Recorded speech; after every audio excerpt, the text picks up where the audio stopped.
troisième et dernier épisode des 2 épisodes prévus, mais il y a vraiment beaucoup à dire, sur ce qui semble être la fin du capitalisme, qui cette fois-ci va vraiment se jouer sous nos yeux cette année et dans les années à venir. Donc dans la première partie, nous avons regardé comment le capitalisme financiarisé, le soi-disant néolibéralisme, s'est maintenu. Comment ensuite, dans la seconde, il semble très difficile de croire qu'il va se sortir de l'immense crise totale dans laquelle il semble être rentré en interne aux États-Unis. Maintenant, nous allons regarder la dernière partie, l'externe.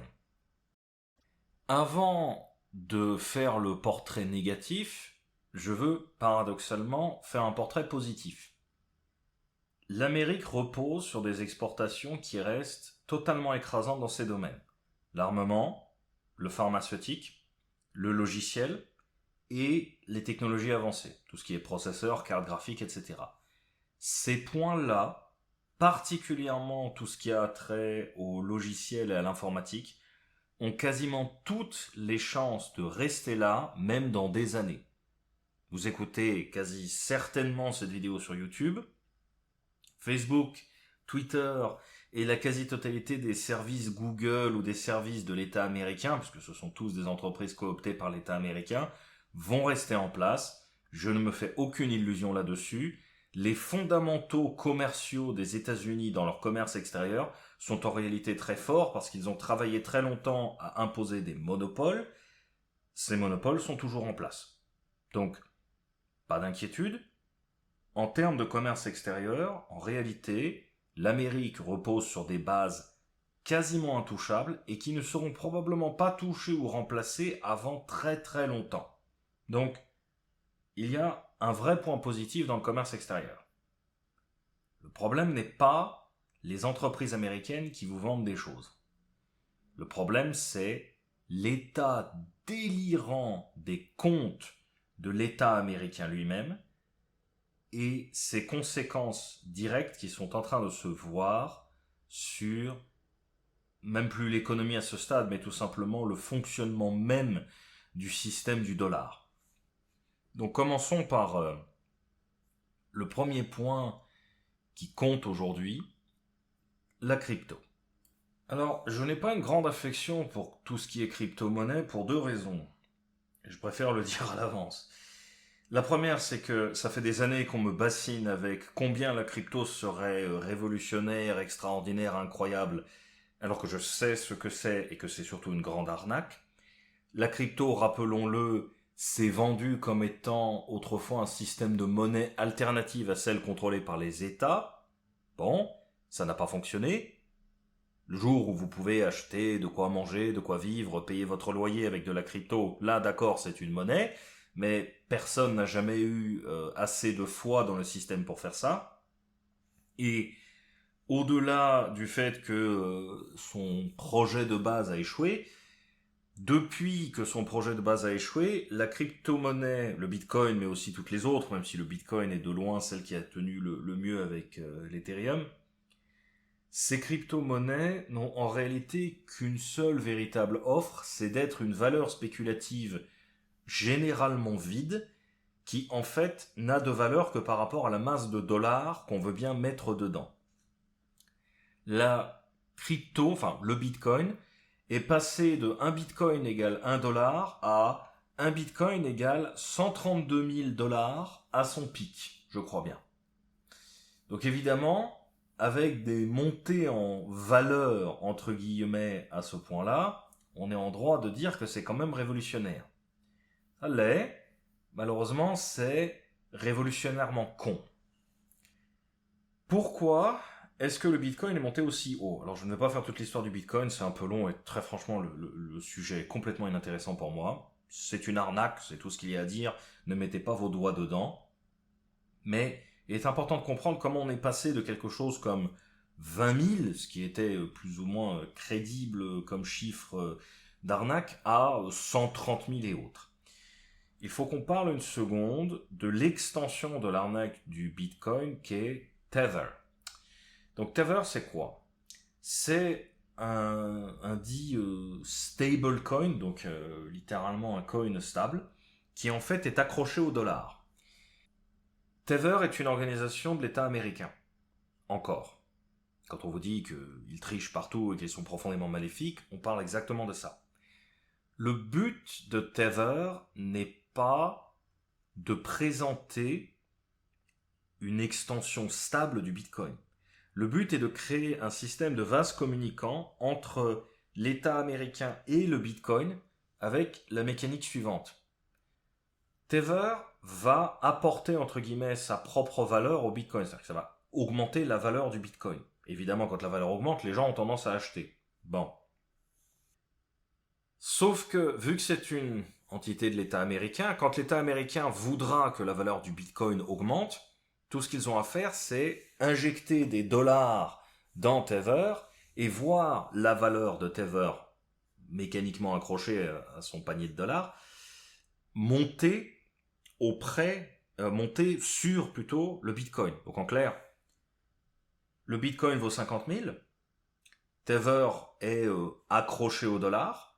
Tout d'un coup, dans la compagnie Tether, on rajoute quelques centaines de millions de dollars tirés tout droit des presses de la Fed. Ça maintient, comment dire, le Tether par rapport au panier de dollars qu'il possède. Et ça fait monter mécaniquement, parce qu'il y a plus de dollars dans le système, la valeur du Bitcoin. Le problème de ça, c'est que ça veut dire, que la valeur du Bitcoin peut être manipulée à l'envi par les États-Unis, parce que c'est littéralement j'ajoute des dollars, le Bitcoin monte, j'enlève des dollars, le Bitcoin baisse, ce qui fait du Bitcoin rien d'autre que une extension du trésor américain. C'est quand même problématique. Le Bitcoin est une arnaque officiellement tenue par les États-Unis. Officieusement, ils ne l'affichent pas sur les toits, mais quand vous regardez la suite, les transferts financiers, c'est très évident. Ça déjà, c'est un problème, parce que ça veut dire qu'on n'est plus du tout dans une monnaie libre, on est dans une extension de la volonté de l'État américain. Bon, mais à la rigueur, c'est secondaire. Le vrai problème, c'est que, vu que le Bitcoin est profondément spéculatif et que sa seule valeur consiste à être le nombre de dollars qu'on veut bien mettre au-dessus, quand vous avez une énorme entité comme l'État américain qui peut mettre ses doigts dedans, vous allez avoir la capacité de faire monter le Bitcoin donc à 132 000 ou je ne sais quel chiffre complètement idiot, ou même 120 000, dans tous les cas c'est débile, mais vous allez aussi avoir dans l'autre sens la capacité d'attirer le chaland qui se dit j'ai acheté du Bitcoin à 15 000, maintenant c'est à 60 000, faut que j'achète encore plus, ça va encore monter. Et il faut comprendre la mécanique.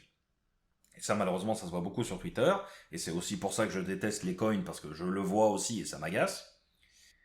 Ce que ça crée, et plus que jamais on l'avait vu avec les NFT, qui étaient encore une extension de cette bêtise, c'est que ça crée un mouvement, entre guillemets, populaire d'imbéciles qui ont donné dans le Ponzi de dollars qu'est le Bitcoin, qui ont acheté du Bitcoin, qui ont acheté des NFT, et qui viennent répéter à tout le monde que c'est l'offre du siècle, que c'est la façon de devenir riche plus vite que jamais, et que s'ils ne rentrent pas dedans, ils seront les pigeons de l'affaire. J'ai passé quelque chose comme les 4 dernières années à me faire traiter de pigeon par des pigeons, ça m'est resté en travers de la gorge. Donc, ces pigeons vont faire de la publicité, vont vous parler de Bitcoin du matin au soir, vont vous agacer avec les NFT, vont faire tout ce que vous voulez. Dans quel but? Dans le but de vous amener à donner dans le Ponzi. Et c'est comme ça que l'État américain transforme non seulement ses propres citoyens, mais aussi beaucoup d'étrangers, énormément d'étrangers. C'est pour ça que j'ai casé le Bitcoin dans les problèmes externes et non internes, en pubards obsédés de venir vous vendre leur Ponzi du matin au soir pendant des années. Personnellement, c'est très désagréable. Bon, vous voyez très bien que ça m'a frustré, mais bien au-delà de ma frustration personnelle, c'est fondamentalement comme ça et là je vais être obligé d'employer un terme anglophone mal traduit, qu'on outil qu'on transforme en arme sa propre population de pigeons. Et encore une fois, tout ceci est fait par un État.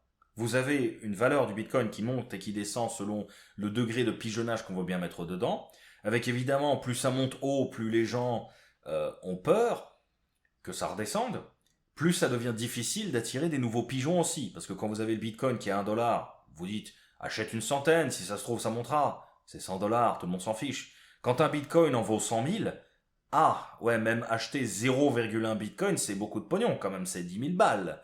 C'est beaucoup. Donc, vous avez en fait cette situation où l'État américain veut que ça monte au maximum, parce que plus ça monte, plus ça attire le chaland, plus il y a de chalands qui ont été attirés, plus ils se transforment en perroquets qui viendront vous faire la publicité pour le Ponzi, et plus le Ponzi, évidemment, devient puissant. Et plus tous ces dollars, parce que tout ça est acheté en dollars, le Bitcoin est acheté en dollars, tous ces dollars renforcent la puissance du dollar. Car c'est bien le problème. Je rappelle quand même que le dollar est maintenu dans une situation de puissance depuis les années 70 avec une seule chose, c'est le pétrole. Ils ont fait la guerre en Irak pour maintenir le pétrodollar. Ne vous inquiétez pas qu'ils maintiendront beaucoup de choses. Bon. Mais là, on en arrive au cas où même le pétrole ne suffit plus. Je veux que la gravité de cette phrase soit bien claire. Le monde entier consomme du pétrole. Le monde entier est obligé d'avoir des dollars pour avoir du pétrole. Ça n'est que très récemment, dans les 3-4 dernières années, Bitcoin, ça remonte à 2012, je crois bien, c'est 2008 que ça a été créé, je crois, et ça a été acheté par l'État américain, d'ailleurs par les contacts de Jeffrey Epstein, voire Jeffrey Epstein lui-même, en 2012. Donc c'est pour vous dire depuis combien de temps ça dure, ça n'a rien à voir avec le pétrodollar qui a été abandonné assez récemment vers 2023, je crois. Donc on a cette situation où on fait face à, eh bien tout simplement, c'est vraiment, je n'arrive pas à croire que je vais dire cette phrase, mais on fait face à une situation où l'Amérique considère que avoir au service du maintien de la puissance du dollar l'intégralité des économies du monde qui consomment du pétrole, plus suffisante. Tout ce que le dollar peut attirer de richesse à lui, de transfert d'argent, de communication financière en dollars, tout ce qu'il arrive à amener avec l'intégralité de tout ce que l'Amérique vend à l'étranger, avec tout ce qu'ils obtiennent depuis l'achat de pétrole partout dans le monde, avec tout, ça ne suffit plus. Donc ils en sont réduits à faire des Ponzi avec de la crypto, et à faire Tether pour augmenter artificiellement la valeur du Bitcoin avant ensuite d'atteindre le point où tout simplement il n'y a plus d'augmentation, il n'y a plus de pigeons qui rentrent. Et là, comme toujours avec les Ponzi, quand il n'y a plus de pigeons qui rentrent, il ne reste qu'à commencer à récolter. Le Bitcoin est récemment passé de je crois, quelque chose comme 100 000 à 70 000. Il était à... Alors un pic n'était qu'à 120 000. Il était à un pic de 120 000 en juin 2025. Il retombait brutalement à 84 000 le 23 novembre dernier. Il a stagné autour de 90 000 à peu près. 85 000, 93, il est remonté à 95 000, 89 000. Il était à 89 000 le 28 janvier. Il est descendu jusqu'à 62 000 le 6 février. Et là, il est stable pour l'instant autour de 69 000. Pourquoi ? Pourquoi ces descentes en flèche ? D'abord parce qu'on a commencé à récolter le Ponzi, oui, mais aussi parce que Tether n'est plus capable d'assurer les besoins en Bitcoin sans réinjecter de l'argent dans sa masse. C'est-à-dire qu'on avait mis une certaine quantité d'argent dans Tether, on l'avait laissé faire, et Tether avait boosté le Bitcoin jusqu'en haut. Bon. Et bien là, le boost ne suffit pas, et d'ailleurs, et ça a été noté. Comment se fait-il que le Bitcoin, qui était en chute libre, est passé de 89 000 le 28 janvier à un bas de 62 000 le 6 février, puis tout d'un coup est remonté à 70 000 le 7 et stagne autour de 69 000, 70 000. Et bien tout simplement parce qu'on a rajouté plein de pognon dans Tether pour sauver le Bitcoin.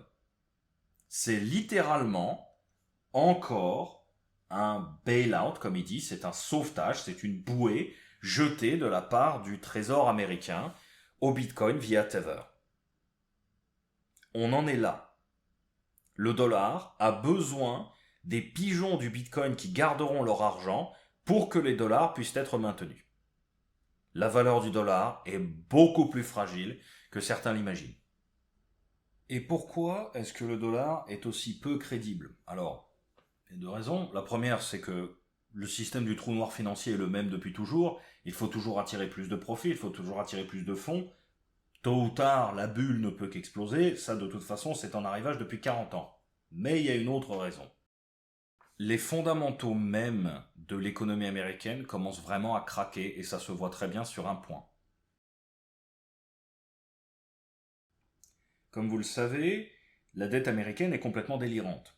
À l'arrivée au pouvoir de Trump en février, je crois bien, début février 2025, elle était déjà de 36 milliards. 36 000 milliards. C'est déjà un chiffre complètement ridicule, c'est absurde.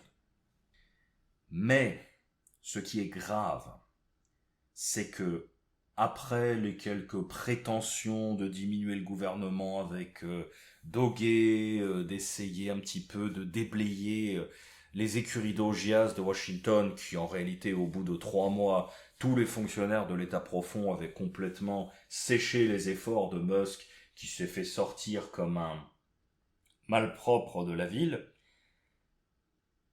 Trump a réussi à augmenter en seulement 10 mois à peu près entre février et novembre de 2 milliards de plus. Je ne sais pas si vous imaginez un peu, mais pour donner une idée, juste une idée chiffrée, la population américaine en état de travailler représente 170 millions d'habitants.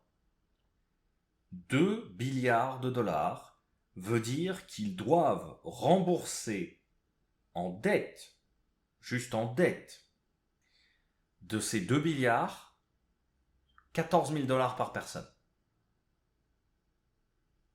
Même si on considère que le salaire américain est bien plus haut qu'en France avec toute l'inflation qu'ils ont eue, on parle de 14 000 dollars, ça serait l'équivalent en France, grosso merdo, de quelque chose comme 7 000 euros.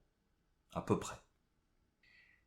Si demain vous approchez le travailleur français moyen et vous lui dites « Cette année, tu vas devoir rembourser 7 000 euros, tu as dépensé pour 7 000 euros de plus que ce que tu pouvais te permettre. » Enfin, l'État a dépensé pour toi, et donc il faut rembourser.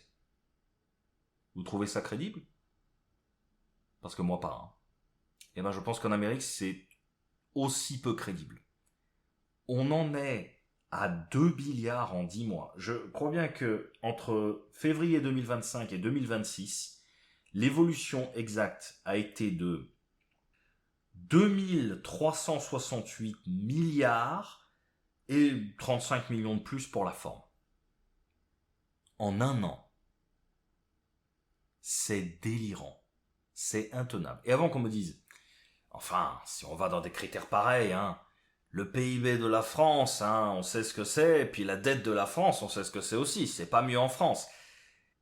Si. Si. C'est dingue, mais si. L'Amérique a un PIB complètement immense, qui repose en immense partie sur l'impression de dollars, par les banques privées, et sur la finance. La France n'a pas un secteur financier incroyablement fort. On a un secteur financier correct, mais on n'a pas la City de Londres et on n'a certainement pas Wall Street. L'Amérique est littéralement en train de reposer sur un secteur financier qui recherche toujours plus de profit et en même temps de s'endetter beaucoup plus que nous à une vitesse de dingue. Et j'entends s'endetter plus par rapport à leur PIB, hein. Je ne parle pas de chiffres absolus, je parle de chiffres relatifs ici.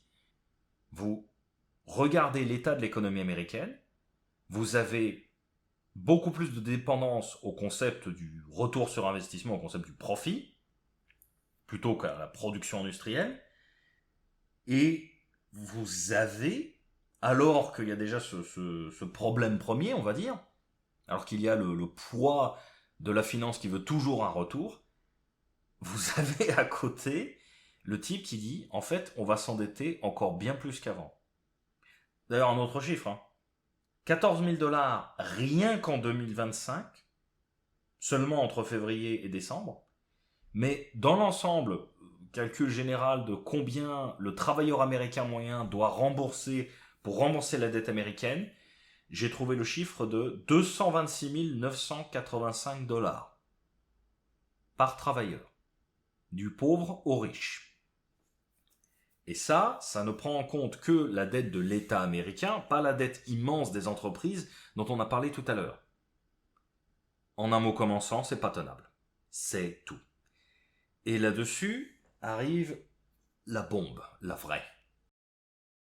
Exactement comme les entreprises ont beaucoup profité des taux zéro de la Fed pour emprunter à mort et survivre au Covid,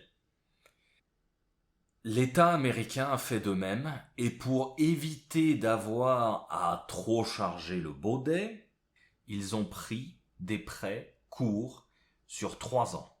Beaucoup d'entre eux, juste avant de remonter les taux, parce qu'ils savaient qu'ils allaient devoir les remonter avant que ça pète, avant que l'hyperinflation ne s'installe. Ils ont pris des prêts vers 2023 sur 3 ans. Logiquement, ils sont payables en 2026. Ça, plus des vieux prêts datant de 10 ans qui avaient été pris en 2016, là aussi juste avant qu'ils remontent les taux en 2017, je crois bien, amène la dette américaine à devoir être remboursée sur 34% de sa masse totale cette année. 34% de 38 milliards, c'est à peu près 12,7. Les États-Unis doivent renflouer, en réalité faire rouler, parce que évidemment ils ne rembourseront pas, mais ils doivent faire rouler, ce qui demande quand même de retrouver des créanciers. Ils doivent faire rouler 12 700 milliards de dollars entre maintenant, quand je fais cette vidéo début février, et fin décembre. Moi, je vous le dis tout de suite, ils ne trouveront pas. C'est beaucoup trop, dans un temps beaucoup trop court, et je ne suis pas aveugle sur la stricte réalité. Ça fait déjà un bon moment que les États-Unis, en réalité, payent leurs propres dettes avec leur propre impression d'argent.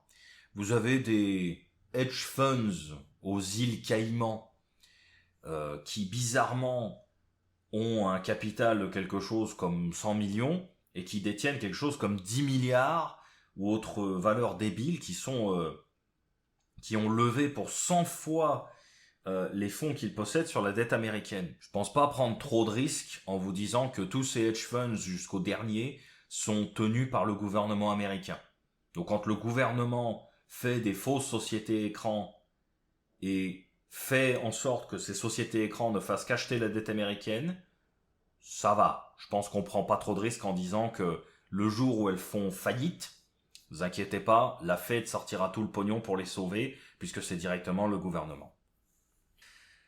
Donc on en est, en fait, à une situation pathétique. J'allais dire rocambolesque, mais ça n'est même pas drôle, c'est juste pathétique, où un gouvernement extrêmement frauduleux et incroyablement endetté et dispendieux comme ça n'est pas possible vend sa dette à lui-même et prétend que tant que ça n'est pas ouvertement lui qui l'a acheté, c'est bon, la dette est encore viable. et ce gouvernement dont en réalité la dette n'est pas assez bonne pour qu'il soit acheté un peu partout, est sur le point d'avoir à trouver pour 12 700 milliards de dollars de créanciers, de créances à refourguer à des pigeons. À des pigeons. En un an. Même pas, on vient de passer janvier, donc en quoi? En 10 mois? Moins? Il y aura Noël? Enfin, c'est pathétique. On n'arrête pas d'expliquer qu'en fait, l'Amérique est forte. Mais ça devient de plus en plus un vœu pieux. Ça devient de plus en plus une prophétie autoréalisatrice dans laquelle les gens qui regardent la situation 2 minutes ne peuvent pas croire. Et le problème, c'est que pourquoi est-ce que les gens y croient quand même? Tout simplement parce qu'ils ne regardent pas dans la situation. Parce que, à ce stade, l'Amérique est une licorne, pas dans le sens économique du terme, dans le sens mythique. C'est une licorne. C'est un truc qu'on ne voit jamais. Et parce qu'on le voit jamais, on peut y croire. On peut se dire ça existe. Mais le problème, c'est que si vous vous retrouvez avec 12 700 milliards, mais je veux dire, j'arrive pas. À chaque fois que je dois réfléchir aux chiffres, je me dis, mais 12 700 milliards. Vous vous foutez du monde. C'est n'importe quoi ces chiffres. C'est des chiffres de dessin animé. Ça se voit dans Tom et Jerry, ce genre de truc. Enfin, c'est stupide. Et vous en êtes à 12 700 milliards à faire rembourser sur un an. Déjà non. Mais au-delà de ça, on sait très bien qu'ils vont juste imprimer l'argent et le faire acheter par leur société écran. Donc de toute façon, ils donneront l'illusion que la dette tient encore. Mais la question est, combien détiennent ces sociétés aux îles Caïmans? Pour l'instant, ils tiennent seulement, je crois bien, dans les 2000 milliards. À la fin de cette année, à la fin de 2026, la question ne sera pas combien ces fausses sociétés, ces sociétés écrans, ces faux nés de l'État américain auront acheté. La question c'est combien auront-ils acheté en pourcentage de la dette qui doit être roulée? Est-ce qu'ils ont acheté 50%? C'est-à-dire, est-ce que la moitié de la dette américaine en réalité n'est plus vendable? Est-ce qu'ils auront acheté 60%? Est-ce qu'ils auront acheté 70%? La vraie question aujourd'hui, c'est quel pigeon, sans être contraint par l'État américain, sans être des sociétés écrans avec des clampins payés pour faire semblant d'être des financiers, mais dont le seul job est d'acheter la dette américaine ad infinitum, qui va payer pour ça? C'est ça la question. Et très franchement, quand je regarde ces sommes délirantes, c'est folle, idiote, absurde, complètement absurde, je me dis juste, mais à ce stade, c'est juste impossible qu'il n'y ait pas des gens qui commencent à regarder la licorne et qui se disent « Ah, tiens, en fait, c'était un âne avec un espèce de rouleau d'essuie-tout usagé qui lui a été scotché sur le crâne. » Parce que c'est ça. C'est devenu ça.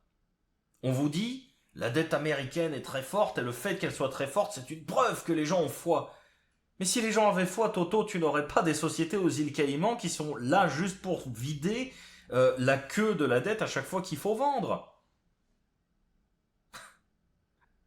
C'est un cirque. C'est un cirque. Et, encore une fois, j'insiste sur un point. Doge avait comme objectif de dégraisser le mammouth de l'État américain. Il comprenait bien que ça allait trop loin déjà en 2025. Et ça, c'était approuvé par le public. Les gens le savent. L'État s'est débarrassé d'eux en 3 mois. La gabegie est énorme. Parce que je veux faire ce parallèle, c'est peut-être hors sujet, mais c'est intéressant. On fait souvent la critique que l'économie française va très mal. C'est très vrai. L'économie française va extrêmement mal. Mais les causes, elles sont entre guillemets réglables sans avoir à affronter son propre État. Il faut faire baisser les retraites. C'est une évidence, elles sont beaucoup trop hautes. Il faut faire baisser le nombre de fonctionnaires, surtout dans les collectivités territoriales. On me fera pas croire que c'est impossible d'obtenir ça sans avoir à faire une guerre civile à l'intérieur de Bercy, à avoir à se battre avec Jean-Yves, haut fonctionnaire qui travaille à Bercy depuis 40 ans, qui a sorti la graffeuse pour défendre l'infinie dépense de l'État français. On ne me fera pas croire que c'est impossible d'arriver à dégraisser le code du travail. Je ne dis pas que c'est facile. Ah non, non, ça serait très dur. On est tous d'accord que ça serait très dur. Mais il faut comprendre que ces problèmes-là, ce sont des problèmes identifiés et réels pour lesquels il y a un combat politique à mener que personne à la tête de l'État ne veut mener. D'accord? D'accord. Mais ça reste des combats entre un État qui a besoin de réformes et des électeurs ou des éléments bas dans l'État qui ont besoin d'entendre dire que c'est fini, quoi, qu'on va pas payer 5 fonctionnaires pour une ville de 10 habitants. Ce n'est pas la tête de l'État lui-même, ce ne sont pas les hauts fonctionnaires de Bercy qui font tout pour que le code du travail pèse 400 tonnes, qui font tout pour qu'on continue de donner des retraites délirantes. Alors, ou alors peut-être que ça l'est, mais dans ce cas-là, j'ai sous-estimé la corruption à la tête de la France. Peut-être bien, hein, peut-être bien. Mais la corruption à la tête de la France, j'ai quand même l'impression qu'elle est profondément politique et médiatique, et pas forcément financière. Alors que là, c'est littéralement l'État américain qui refuse catégoriquement d'être réformé. Donc on a l'intérieur même de l'État qui est irréformable, on a une dette absurde et en augmentation, on a l'impécuniarité, la dispendicité ou dispendiosisme, je n'en sais rien, de Trump qui est juste absurdissime. Le type est en temps de paix et il passe son temps à dépenser plus que jamais pour tout et n'importe quoi. Le Golden Dome et toutes ces stupidités. Enfin bref, c'est un grand n'importe quoi infini. Et les gens viennent vous dire, non mais en fait, c'est la France qui va pas bien financièrement.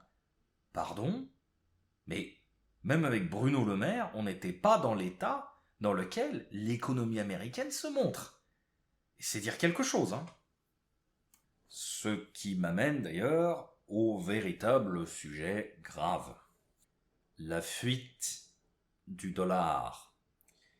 Donc, le dollar est la monnaie de réserve depuis 1945 et les gens ont toujours donné leur soutien au dollar. Je rappelle que quand vous aviez la crise asiatique organisée par les États-Unis en 97, les gens ont fui vers l'Amérique. Quand vous avez eu la crise des subprimes qui avait été intégralement causée par l'Amérique et dont ils ont revendu les produits pourris en Europe, en Asie, partout, les gens ont fui vers l'Amérique. Quand vous avez eu la crise de la dette grecque, les gens ont fui vers l'Amérique. Quand vous avez eu Black Monday en 87, on peut toutes les faire. À chaque fois, les gens fuyaient vers l'Amérique comme étant le refuge. Parce que c'était les plus gros. Parce que de toute façon, si l'Amérique tombait, on avait l'idée que tous les autres tomberaient avant. Et à plein d'égards, ça restera vrai, hein. La France, l'Angleterre, voire même l'Allemagne, plus petites économies que l'Amérique, tomberont en banqueroute avant l'Amérique et ne vous inquiétez pas qu'ils viendront piller tout ce qu'ils peuvent. Je ne me fais pas d'illusions là-dessus.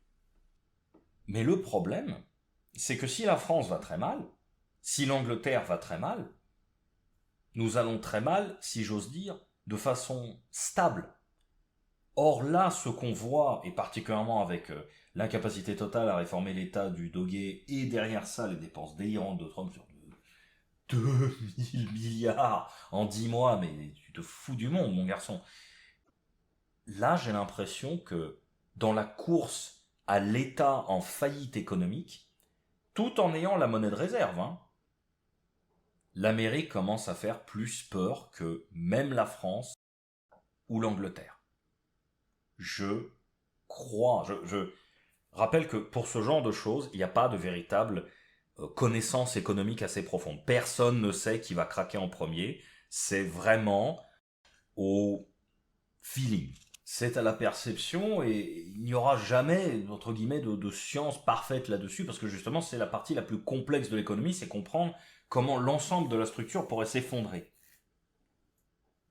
Quand je regarde la descente économique de la France, quand je regarde la descente économique de l'Angleterre.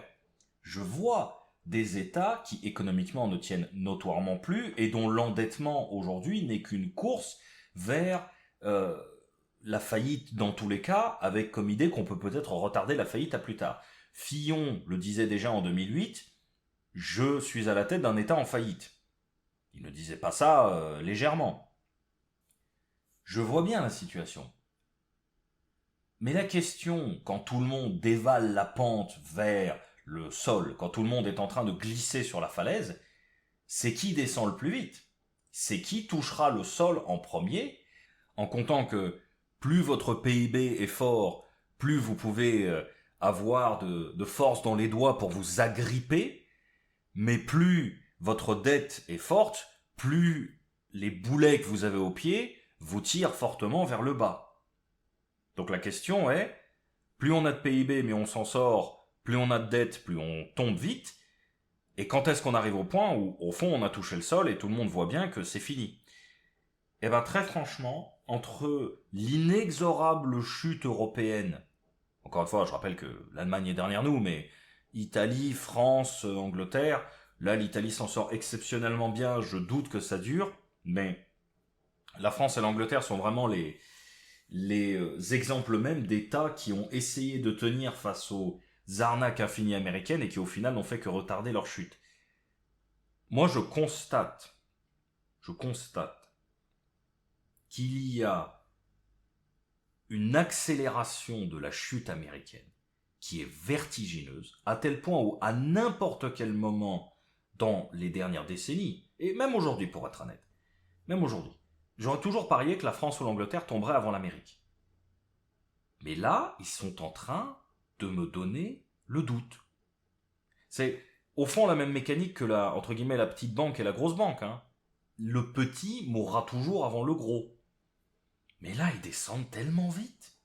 Ça va tellement violemment dans la chute, je ne sais plus quoi penser.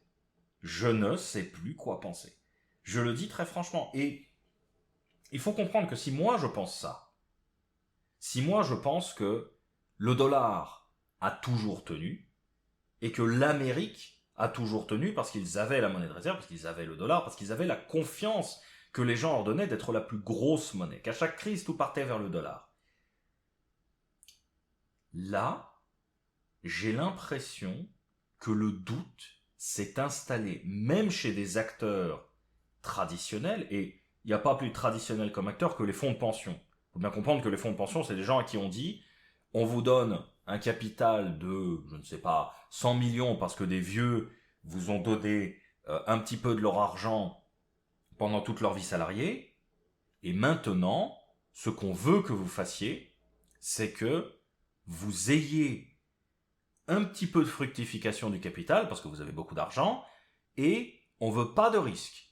Rien dans des entreprises audacieuses, rien de difficile, vous prenez un truc stable, vous prenez un truc régulier qui va toujours rapporter un petit peu de bonus parce que ça fait tourner l'argent dans l'économie.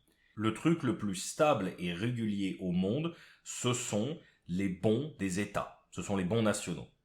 Les bons du trésor français, allemand, anglais, etc., etc.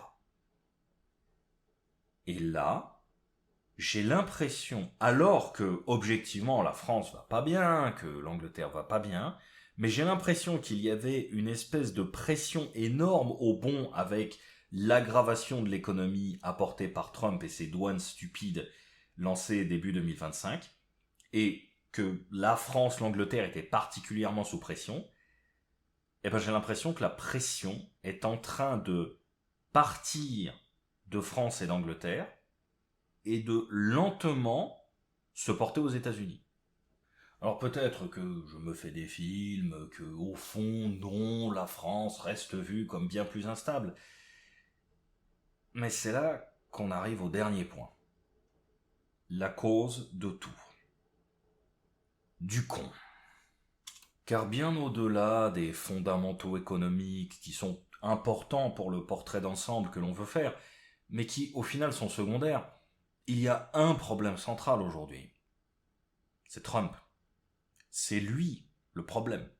En tout point. Alors, déjà, et pour être très clair, La quasi-totalité de l'aggravation de l'économie en 2025 ne vient pas de tout ce que j'ai cité. Tous ces problèmes étaient déjà là, il faut bien le comprendre. Mais le problème central, le truc qui a mis le feu aux poudres, c'est ces douanes. Ce n'est pas le fait qu'il ait imposé des douanes à tout le monde. Ça, c'était juste stupide. Le vrai problème est arrivé après. Quand il a imposé ces douanes, il a envoyé un message au monde qui était que l'Amérique avait toujours acheté tout et était le centre névralgique du commerce international depuis toujours et qu'elle ne voulait plus l'être. Ça, c'est le message qui a été envoyé. Il y avait des raisons à ça. Elles étaient en partie bonnes, en partie mauvaises, mais disons que dans l'ensemble, il y avait à boire et à manger dans ces idées. Le problème n'est pas de dire nous ne voulons plus être le grand importateur de tout. Le problème, c'est qu'il est venu dire ça, puis ces grands pontes, les patrons de Walmart et d'un grand paquet d'importateurs américains, en fait d'entreprises américaines, sont venus le voir et lui ont dit si vous faites vos douanes, on aura les étalages vides à Walmart, on aura explosion des coûts dans l'industrie, on aura ceci, cela. Trump a fait ce qu'il a toujours fait, il a baissé son pantalon. Bien. Sauf que, plutôt que d'admettre que ces douanes ne pouvaient pas marcher, ce qu'il allait évidemment ne pas faire, mais il aurait pu être discret, mais c'est Trump, il faut être stupide, bruyant, désagréable et arrogant, il faut la totale. Puisqu'il n'a pas la finesse de comprendre l'intérêt d'être discret sur ce genre de questions, il a décidé à la place d'employer ces douanes comme une arme qu'il pouvait promener et qu'il pouvait sortir dès que ça l'arrangeait.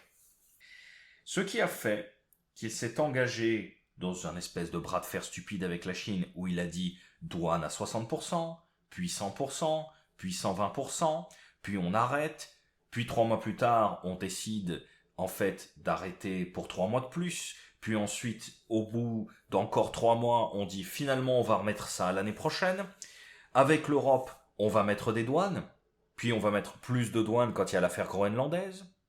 On va mettre des douanes en Chine, mais pas au Vietnam. Puis en fait, on se rend compte que la Chine vend tout à travers le Vietnam, donc au Vietnam aussi. Puis on va en mettre face au Canada, parce qu'on a eu un petit paix de travers. Puis on va en mettre face à la France, parce qu'on n'est pas content de quelque chose que Macron a dit. Puis...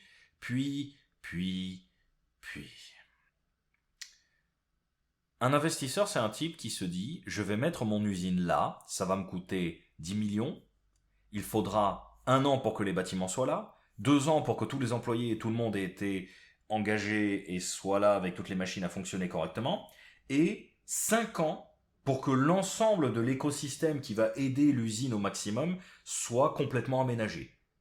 Qu'on ait les entreprises qui déménagent, qu'on ait les entreprises qui se montent, qu'on ait les routes qui soient augmentées, qu'on ait le fret qui soit optimisé, bref. 5 ans. Au bout de 5 ans, ça tourne au maximum. C'est pour ça que quand vous avez un pays industrialisé, c'est très dur de lui faire lâcher ses industries parce que ça n'est pas seulement avoir des bâtiments et des gens compétents, c'est avoir des bâtiments et des gens compétents et tout un écosystème autour qui optimise le bâtiment à tel point que quand il faut refaire toute la tâche, recréer tout l'écosystème ailleurs, eh ben personne ne veut faire l'effort. Ces investisseurs, quand ils ont vu le comportement de Trump, ils ont tous dit « je m'en fous, je m'assieds sur mon fric ». Je n'investis pas aux États-Unis parce que je ne vais pas monter une usine dans un endroit où je m'attends à ce que les coûts soient de temps et que les profits soient de temps. Et en fait, on a un imbécile à la Maison-Blanche qui vient tout juste de mettre des douanes qui vont faire augmenter mes coûts de 15%. Donc, du coup, je peux plus du tout faire de profit et je perds de l'argent et je peux fermer l'usine.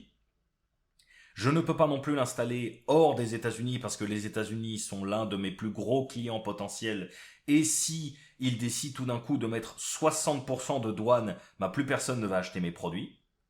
Je ne sais pas sur quel pays il va mettre des douanes. Je ne sais pas s'il ne va pas mettre des douanes, puis les annuler, puis les remettre, puis les réannuler. Je ne sais rien. Et je ne peux pas planifier 5 ans de dépenses sur du grand n'importe quoi comme ça. Donc je ne fais rien. tout 2025 a été une année paradoxalement aussi destructrice pour l'économie mondiale que la première année de la grippe 19. Je dis ça avec le plus grand sérieux. Pour les investissements, c'est aussi catastrophique. Pour ce qui est de faire tourner l'économie telle qu'elle, oui, ça va. Mais pour faire progresser, pour faire investir, pour faire croître, c'est aussi catastrophique que ce qu'a été la première année de la grippe, en 2020. Je dis ça très sérieusement. Trump est tellement catastrophiquement con, catastrophiquement imbécile, crétin fini, qu'il arrive à faire autant qu'une pandémie qui arrête tout. Il a semé le doute chez tout le monde, tous les investisseurs étrangers comme américains. Il a mis dans une économie qui était déjà mal en point d'énormes coups de stress, de tension, et pour rien. Ces douanes, il les a mises, il les a enlevées. Ça marchait pas vraiment, donc il peut pas les mettre, mais il veut les mettre pour se donner des airs. Ça n'aide pas du tout l'économie américaine, mais il s'imagine que ça va relancer l'investissement aux États-Unis, alors qu'en fait, son imprévisibilité a tué tout investissement aux États-Unis. Il y a de plus en plus de chômage, il y a de plus en plus de ralentissement, il y a de plus en plus de problèmes partout dans l'économie américaine. Et le pire, c'est que ça n'est que le premier problème. Le deuxième problème, c'est qu'après avoir été de fait clairement capturé par l'état profond et avoir commencé à faire tous les desiderata de la CIA, donc j'entends le Venezuela, dont au fond tout le monde se fiche, j'entends Cuba qui en ce moment même est étranglé à mort par l'état américain qui a bloqué toute livraison de pétrole et qui est en train littéralement d'essayer de provoquer une famine sur l'île. Vous avez évidemment l'Iran, bon ça c'est surtout de la faute d'Israël, mais il n'empêche que ça compte. Vous avez les espèces de pressions qui ne sont pas du conflit, mais qui comptent sur l'Inde pour qu'il lâche le gaz russe et que on puisse étrangler la Russie, et qu'on puisse repousser les Indiens dans une espèce d'alliance forcée avec l'Amérique seule contre la Chine. Vous avez en fait tout le jeu géopolitique très agressif, qui en soi n'est pas forcément problématique économiquement, mais qui déstabilise un peu plus le monde, qui déjà ne se portait pas extrêmement bien depuis le 7 octobre 2023 et l'attaque du Hamas sur Israël. Donc, on a un monde où on a un type à la tête de la plus grosse nation importatrice du monde qui serre un grand coup avec ses douanes, puis qui relâche, puis qui resserre, puis qui relâche, et qui en même temps va partout dans le monde et aggrave une situation d'instabilité générale et évidemment de dépenses militaires, puisque la guerre, ça coûte. Et surtout, vous avez ces agressions contre les alliés. Alors là, je ne vais pas refaire tout ce que j'avais dit pendant l'histoire groenlandaise. Mais il faut bien comprendre que quand on voit un type, et je vais prendre cet exemple qui était parfait, c'était à Davos. À Davos, vous avez eu Mark Carney le premier jour de Davos, du WEF, du World Economic Forum, en début 2026, qui va et qui dit les règles du jeu de la géopolitique, en fait, ne sont pas vraiment respectées, ne sont pas très justes.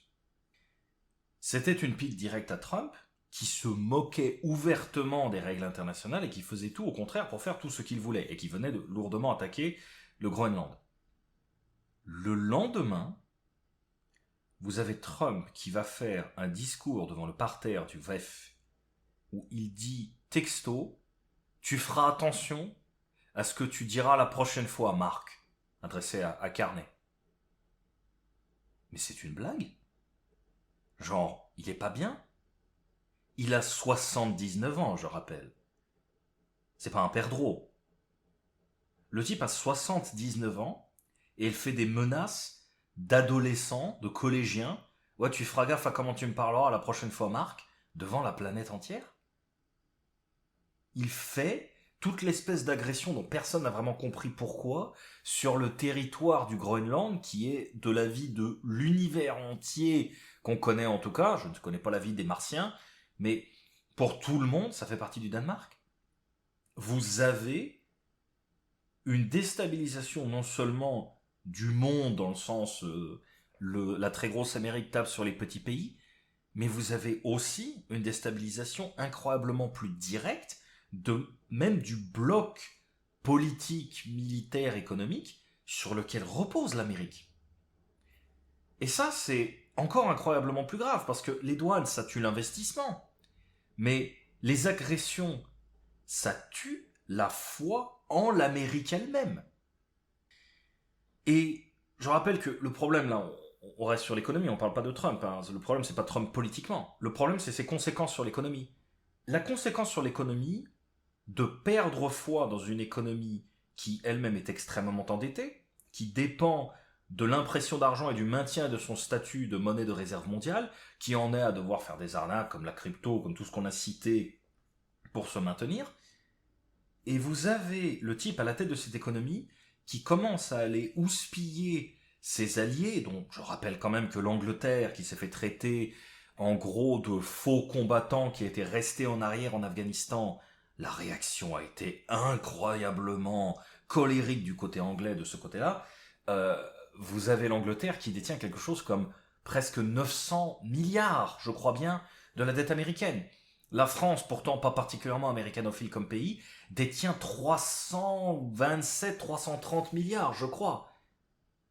Le Japon, pour l'instant, est dans une soumission totale. Mais on va voir combien de temps ça va durer avec les bêtises actuelles qui sont en train de s'y produire, avec l'agente Takaichi qui vient d'être poussé au pouvoir. Et qui a d'ailleurs réussi à gagner son élection juste hier. Donc clairement, on part pour un Japon qui va souffrir un bon moment. Mais il faut bien comprendre que vous avez, et j'insiste là-dessus, vous avez une puissance américaine qui semble être dirigée par, je n'irai pas jusqu'à dire un fou, mais un imbécile dangereux, qui n'est pas gêné du tout d'aller voir les gens qui n'arrêtent pas d'acheter la dette américaine depuis des décennies, qui n'arrêtent pas d'essayer de composer avec les exigences toujours plus lourdes de l'Empire, et de leur dire, de toute façon c'est que nous, vous ne vous battez pas vraiment, vous n'existez pas vraiment, vous n'êtes rien en fait. Et je vais vous apprendre à me parler poliment.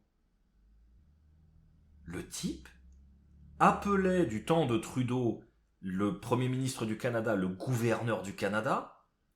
Très, très franchement, dans des temps plus civilisés, ça aurait été un casus belli, ça aurait été une déclaration de guerre. Je dis ça très sérieusement. Ça aurait été une déclaration de guerre. Là, avec Carney qui est beaucoup plus remonté contre lui, il continue, il l'a encore appelé le gouverneur du Canada, et il lui fait des vieilles menaces de bully devant tout le parterre du WEF, mais vous vous foutez de moi. C'est une blague. J'ai toujours su que Trump était un crétin. Le type n'est pas capable de faire une phrase de plus de 15 mots, et il cherche toujours le lexique le plus simplet possible. Au bout d'un temps, ça n'est pas seulement une position politique, c'est simplement que le type fait exprès de ne rechercher rien d'intelligent. Mais là, c'est le type très stupide et très agressif qui insulte tout le monde. Ça va terriblement mal finir, c'est ce que les gens commencent à se dire partout. Et l'affaire groenlandaise mélangée au Canada, il faut bien comprendre que les deux sont un tout complet.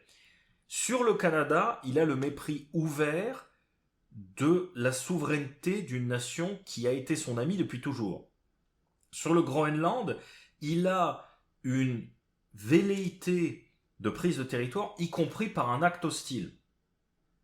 Dans le cas du Canada, c'est mépriser une vieille amitié. Dans le cas du Groenland, c'est une agression dont personne ne comprend le sens.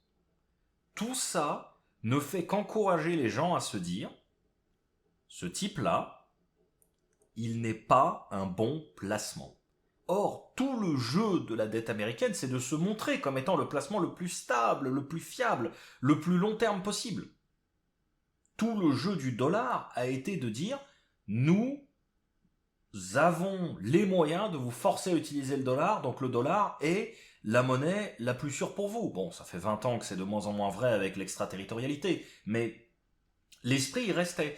Là, ce que Trump est en train de faire, c'est d'accélérer l'intégralité des problèmes dans un mur. Et j'ai même pas fini, hein, on y est encore. Là, qu'est-ce qu'il fait depuis je ne sais combien de temps? Parce qu'il ne comprend évidemment rien à l'économie, il ne comprend rien à rien. Il exige du patron de la Fed, jusqu'à le menacer de fausses accusations de corruption comme dans une république bananière, c'est vraiment un comportement de dictateur de république bananière. Il menace le directeur de la Fed, l'ancien, Powell, de poursuites et d'expulsions pour des espèces de travaux mal facturés ou je ne sais quelle excuse à la noix, parce qu'en réalité, il veut que Powell baisse les taux. Mais Powell ne veut pas baisser les taux parce qu'il sait que l'inflation est très proche et que les douanes de Trump, pourquoi est-ce qu'elles n'ont pas créé d'inflation? Parce que en même temps que ces douanes ont fait peur aux investisseurs, elles ont fait peur aux consommateurs. Et donc le consommateur, en fait, se retient. Donc tout le monde se tient très près de ses sous, personne ne dépense plus rien, et le type vient là et dit baisse les taux. Mais ça va faire un effet lance-pierre, c'est-à-dire tirer l'élastique à fond. D'un côté, on convainc tout le monde qu'il ne faut pas dépenser, qu'il ne faut pas consommer, on fait peur à tout le monde, et en même temps, on offre la possibilité de le faire au maximum. Bah, le jour où ça va craquer, vous allez avoir une inflation monstre. Et tout ça avec le fait, et le Groenland a été symbolique, même si je pense que c'est resté au symbole, mais qu'il continue encore ses bêtises, et d'ici la fin de l'année, on verra bien ce qu'on verra. Quand il y avait eu l'affaire groenlandaise, vous avez eu un fonds de pension danois, Fierté Nationale, qui s'était débarrassé de la dette américaine, et un Suédois beaucoup plus lourd qui s'en était débarrassé aussi. Je me demande combien de temps on va devoir attendre avant que le gros des fonds de pension européens commence à dire l'Amérique en ce moment, ça sent pas bon du tout. Et chose très importante, à cause de ces agressions contre la Chine a totalement cessé d'acheter de la dette américaine et a commencé à en vendre. En réalité, ces agressions remontent même à son premier mandat vers 2017. Donc ça ne date pas d'hier. Mais là, la Chine est réellement en train de jouer le jetage, quitte à le faire à grande perte, de la dette américaine. C'est l'un des plus gros acheteurs, en tout cas c'était l'un des plus gros acheteurs, juste derrière le Japon, il y a 10 ans de ça. On va avoir les acteurs privés qui commencent à avoir des doutes sur la dette américaine et donc sur le dollar. On a déjà l'Arabie Saoudite qui a commencé à se débarrasser du pétrodollar parce que l'Amérique a un peu trop poussé le bouchon. Je ne me rappelle plus quel était le truc qu'ils ont fait en 2023, mais ils ont commencé à accepter de vendre en yuan et en autre chose. On a les Européens qui sont complètement cooptés au service d'accords. Mais même en ayant des chiens comme Macron, Merz, Starmer qui se couchent, qui supplient qu'il arrête, ils continuent d'agresser. C'est en train de réveiller des sentiments nationalistes et de pousser à repousser le dollar. Donc, il y a doute total sur l'investissement, doute total sur la consommation, parce qu'on a peur de l'inflation. Il y a baisse des taux au maximum, comme quoi il n'y a pas d'inflation. Il n'y a pas d'inflation parce que personne consomme. Et que vous avez de plus en plus de chômeurs abrutis. Il y a les arnaques interminables qui continuent. Enfin, c'est... Écoutez, on va pas se perdre en un milliard de conjectures. Le but de cet exercice, c'était de montrer que, au fond, je pense que nous arrivons à la fin du capitalisme, entre guillemets, c'est-à-dire du capitalisme financiarisé à l'américaine. Nous arrivons à la fin de la longue arnaque qui a été commencée dans les années 70, mais qui a surtout commencé dans les années 80, et dans laquelle nous sommes arrivés aujourd'hui. Pour que l'arnaque cesse, il faut que le cœur de l'arnaque disparaisse. C'est le dollar. Est-ce que Trump et est-ce que le reste des problèmes ont assez abîmé le dollar pour qu'il devienne trop abandonné et donc trop toxique pour être gardé, alors qu'il n'arrête pas d'imprimer toujours plus et de s'endetter toujours plus? J'ai envie de dire que rien qu'avec la Chine, c'était déjà le cas, mais ça aurait pris des années. Ça aurait pris 4, 5, 6 ans. On aurait essayé de sauver le soldat dollar par tous les moyens envers et contre toutes les stupidités de Trump.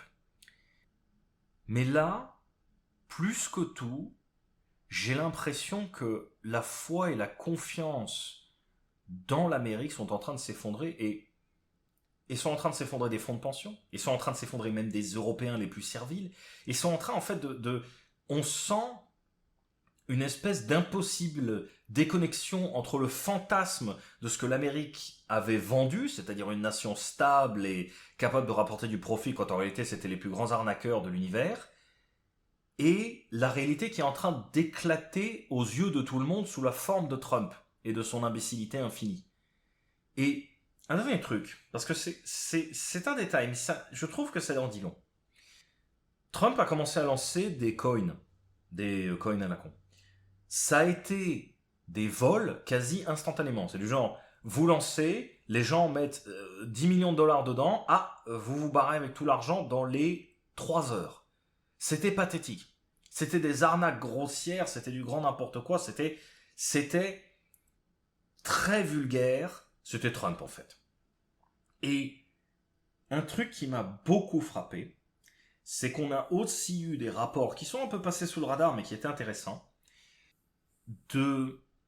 d'achat et de vente qui ne pouvaient logiquement se faire aux horaires auxquels ils se sont faits qu'avec une connaissance à l'avance, donc de l'insider trading, des décisions du gouvernement américain.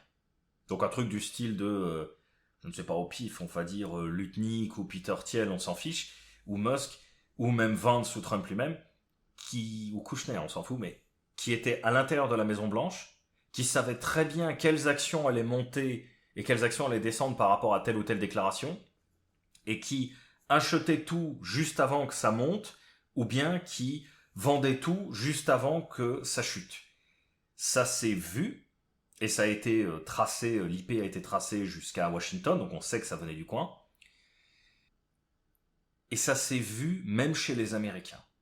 Ce genre de vieil insider trading grossier au possible, c'est vraiment quelque chose qui frappe, c'est vraiment quelque chose qui choque, parce que plus encore que Powell, où on pourrait à la rigueur dire que oui, c'est des méthodes de république bananière, mais Trump, dans sa tête d'imbécile, pense que baisser les taux va aider l'économie. Mais pour l'insider trading, personne n'a cru ça. Ça n'est pas, c'est des méthodes de république bananière, mais ils pensent que c'est bon. Non, c'est juste des méthodes de république bananière. C'est des méthodes de petits mafieux des années 60-70 qui se remplissent les fouilles aux dépens du peuple. Et je n'ai pas envie de dire que c'est le truc qui va faire déborder le vase. Mais tout le reste, parce que c'est le grand mythe de l'Empire du Mal, c'est que tous les problèmes qui arrivent dans l'Empire du Mal viennent de l'étranger. Le gauchisme complètement coopté, commandité par la CIA, le wokisme, c'est la Chine, c'est les communistes. Tout ce qui se passe de mal dans le monde, c'est la faute à l'islam, c'est la faute aux communistes, c'est les Européens qui nous baisent, c'est ceci, c'est cela, il y a toujours une excuse. Mais quand Trump vient littéralement lâcher des Trump coins qui obtiennent du 10-15 millions de dollars à midi, et à 3 heures, il y a le rug pull, Kushner s'est barré avec tout l'argent et rigole bien entre eux, là, ça se voit. Ça se voit beaucoup, même pour les plus cons des cons qui investissent. Et ce qui est pour moi le plus complet dans ce portrait, c'est vraiment ce point-là. C'est que il y a encore un an, juste après son élection, une vénération de Trump qui était absurde et insupportable, où on n'arrêtait pas de le présenter comme le sauveur de l'Amérique. Bon. Je vois très bien chez ces électeurs que ça a complètement disparu. Et je vois très bien, plus que tout, que, au national comme à l'étranger, personne n'a l'air de comprendre ce à quoi Trump joue. Or, on n'est qu'à 1 an de ses 4 ans de présidence, et il va perdre les midterms, tout le monde le sait, mais malheureusement aux États-Unis, perdre les midterms, ça ne veut pas dire que vous perdez le pouvoir. Techniquement, il y aura impeachment, il y aura poursuite de Trump hors de la Maison Blanche, d'accord ? Mais objectivement, ça prendra encore des mois, et le gars fera tout pour se battre, parce que il est comme ça. Ce qui veut dire que, peu importe comment vous tournez la chose, il fera l'agitateur, il fera le fouteur de merde jusqu'à la dernière seconde. Et même si je ne suis pas sûr, parce que son âge commence à se voir, et ça se voit très bien qu'il est de plus en plus lent, il a peut-être un peu de sénilité qui s'installe, il est vieux, hein, il a 80 ans je pense, 79-80 maintenant, mais malgré les bonnes chances qu'il ne termine pas sa présidence dû à son âge et à son état de santé, il sera encore là tout 2026 et 2027, et je ne doute pas que ce soit les pires années de la crise. Même s'il finit pas 2027, il sera là au début, ça c'est une certitude.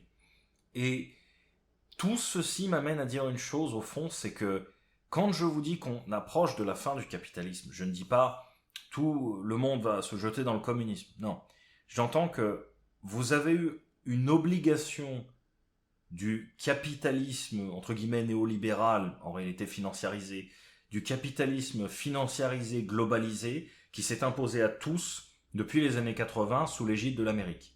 Ça a rendu l'Amérique monstrueusement puissante et monstrueusement frauduleuse. Ça a toujours été prophétisé comme étant un truc intenable, qui allait forcément finir par péter, qui n'allait plus tenir.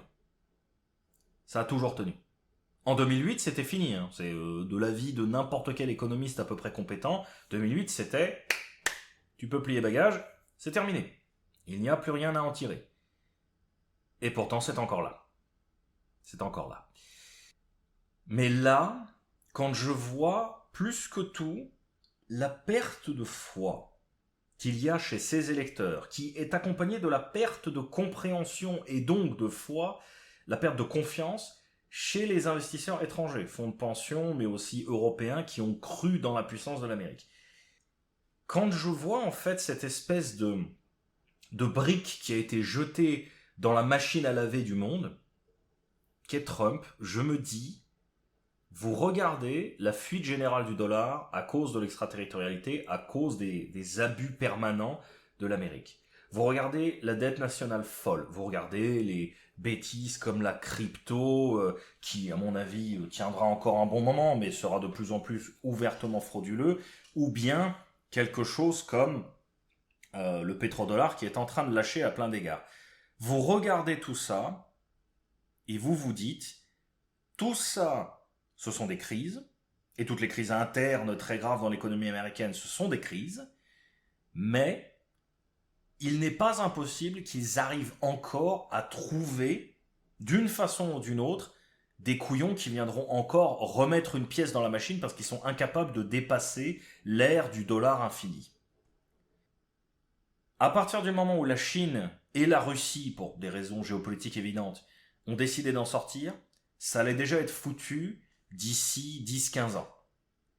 Peut-être, selon les degrés de dégâts, seulement 5 ans, ça serait déjà assez grave pour qu'on puisse commencer à vraiment voir que c'était fini. Mais je pensais plutôt à 10 ans. Je pensais à 10 ans en 2024, donc bon, bref. Là, je vois en fait une accélération, particulièrement à cause des 34% de dettes qui doivent être remboursées cette année. J'envisage en fait une véritable accélération vers une réalisation indiscutable de l'échec. J'envisage qu'en 2026, on arrive à un point où la masse de petits arnaques, de petits mensonges, toutes les petites saloperies de l'Empire éclatent aux yeux de tout le monde, avec assez de visibilité, avec assez d'évidence, pour qu'il ne soit plus possible de dire, au fond, le Japon, la France, l'Angleterre, l'Allemagne, la Russie, c'est quand même beaucoup moins rassurant que l'Amérique. Je pense que là, les gens, encore une fois, je ne parle pas de gens vertueux, je ne parle pas de gens politiquement intelligents, je parle de gens qui simplement se disent, j'ai 10 milliards, où est-ce que je mets les 10 milliards?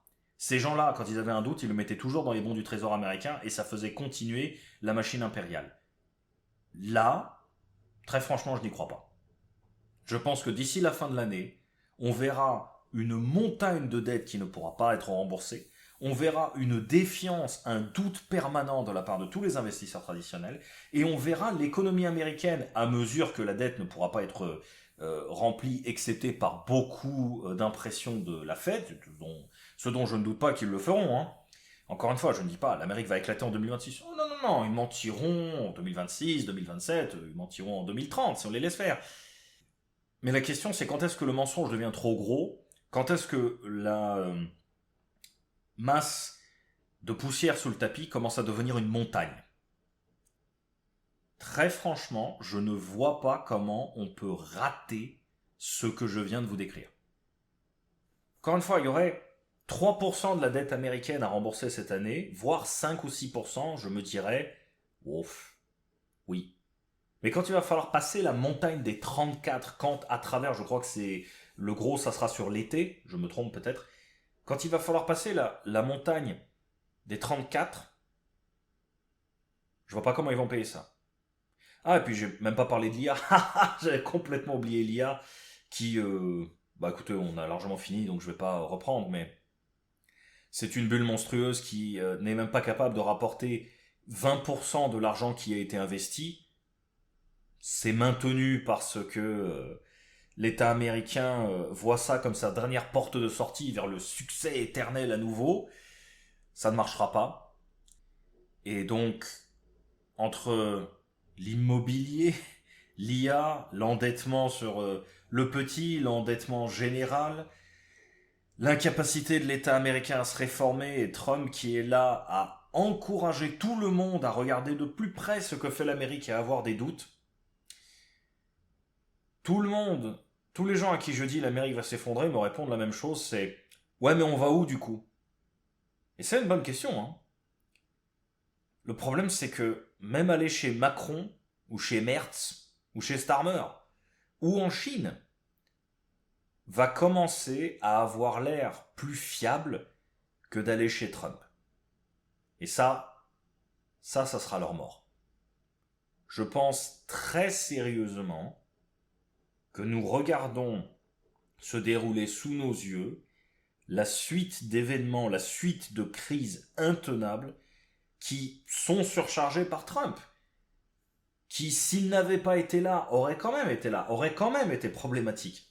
Mais là, vont complètement exploser au visage de l'Amérique. Et j'avais dit dans mon bouquin que pour moi, Trump avait aussi gagné parce qu'au fond, il voulait se débarrasser de l'immense charge de problèmes qu'ils avaient savamment fait monter pendant les années précédentes, lui jeter ça sur les jambes et lui dire débrouille-toi avec le bébé. Bon, ça va marcher. Trump va être blâmé de tout, y compris beaucoup de choses qu'il n'aura pas fait. Mais très franchement, pour les gens en Amérique qui se disaient on va lui donner ça, ça va être son problème, il va se cramer politiquement, puis on va reprendre le pouvoir avec un grand soutien populaire derrière. Ils avaient raison, hein, ils auront le soutien populaire. Mais il n'y aura plus d'empire américain. Je pense vraiment que on est exactement le 9 février 2026 quand j'enregistre ça. Je prends le pari avec qui que ce soit que d'ici la fin de l'année, on aura les doutes qui auront explosé absolument partout et tout le monde commencera à se débarrasser de la dette américaine. Et je prends le pari que peu importe le niveau de cachotterie et de mensonges et de triche et d'impression d'argent que feront les Américains l'année prochaine, en 2027, d'ici, mettons, la fin de l'année, s'il n'y a pas déjà eu une grande guerre qui aura détruit tout, façon Iran ou Taïwan ou autre, s'il n'y aura pas déjà eu des problèmes autres qui auront remplacé les questions économiques, je pense que fin d'année prochaine, tout le monde verra, guerre ou pas guerre, que c'est fini.